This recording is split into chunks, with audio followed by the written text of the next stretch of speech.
दोस्तों प्रणाम, राधे राधे। कैसे हैं? आशा करती हूँ आप लोग अच्छे होंगे। दोस्तों आप लोगों को पता है महंगाई बहुत ज़्यादा हो गई है।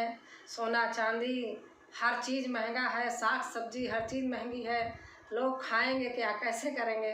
उसी के माध्यम से एक गीत आपको सुना रही हूँ। अगर अच्छी लगे तो लाइक शेयर सब्सक्राइब करना, प्यारा प्यारा कमेंट करके बताना आप लोग कहाँ से हैं, कमेंट करते हैं। इतना तो परिचय दीजिए आप लोग। धन्यवाद दोस्तों। रात दिन बढ़ताई जात महंगाई, कैसे घर चलाई ए सजना। रात दिन बढ़ताई जात महंगाई, कैसे घर चलाई ए सजना। कैसे घर चलाई ए सजना। नूनवा महंगा, तेलवा महंगा, दलिया चौरउए महंगा। नूनवा महंगा, तेलवा महंगा, दलिया चौरउए महंगा। महंगा सिलेंडर कबले भराई, कैसे घर चलाई ए सजना। महंगा सिलेंडर कबले भराई, कैसे घर चलाई ए सजना। डीजल महंगा, पेट्रोल महंगा, मटिया तेलवा भइल महंगा। डीजल महंगा, पेट्रोल महंगा, भैंसिया जीव महंगी ना। महंगी फीसिया महंगा पढ़ाई, कैसे घर चलाई ए सजना। महंगी फीसिया महंगा पढ़ाई, कैसे घर चलाई ए सजना।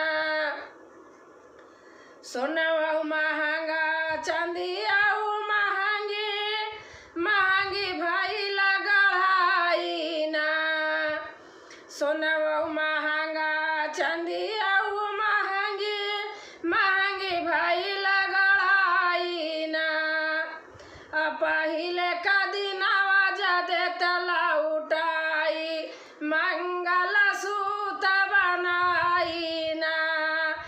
पहिले का दिनवा जदे तला उठाई, मंगल सूत्र बनाई ना। रात दिन बढ़ताई जात महंगाई, कैसे घर चलाई ए सजना। रात दिन बढ़ताई जात महंगाई, कैसे घर चलाई ए सजना। चुंदरी महंगी, लहंगा महंगा, भैली शेरवानी महंगी ना। चुंदरी महंगी, लहंगा महंगा, भैली शेरवानी महंगी ना। पहिले का दिनवा जदे तला उठाई, पहिले का दिनवा जदे तला उठाई, और जल्दी से ब्याह रचाई ना। पहिले का दिनवा जदे तला उठाई, बहुआ घर में लाई ना। रात दिन बढ़ताई जात महंगाई, कैसे घर चलाई ए सजना। रात दिन बढ़ताई जात महंगाई, कैसे घर चलाई ए सजना। सुई से लई के साबुन सोडा, ललिया ओठ ललिया महंगी। सुई से लई के साबुन सोडा, टिकली ललिया ओठ महंगी। सुई से लई के साबुन सोडा, ललिया ओठ ललिया महंगी। पहिले का दिनवा जदे तला उठाई, पहिले का दिनवा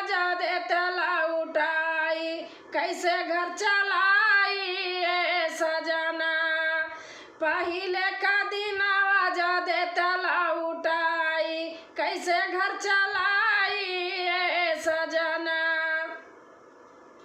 टाफी बिस्कुट खेल खिलौना, महंगा चनवा भरत महंगाई।